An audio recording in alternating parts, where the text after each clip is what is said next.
অবশেষে হালাল ফুডের দোকান খুঁজে পাইলাম। এটা আমরা হচ্ছে মাটন বিরিয়ানি নিছি, এখানে একটু ঝোলও দিয়ে দিছে। আর নেপালের বিখ্যাত সালাদ মুলা।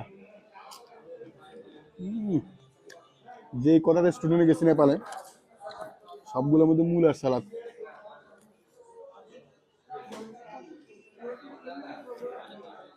মজা আছে। রাইসটা হচ্ছে অনেকটা বাংলাদেশের কাচ্চির মতো, বাসমতি চাউলের রাইস।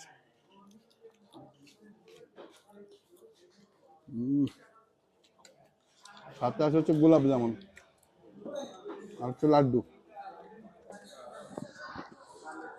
খাসির মাংসগুলা একদম সফট, খুবই সুন্দরভাবে মজে গেছে। এটা দম বিরিয়ানি, মূলত দম দিয়ে রান্না করা হয়েছে।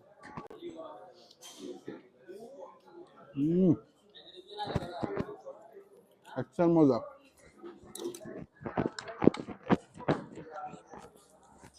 জিরা দিছে রাইসের মধ্যে, জিরাও আছে এখানে, জিরার একটা গ্রান আছে রাইসের মধ্যে। আর মোটামুটি ঝাল ঠিক আছে বরং।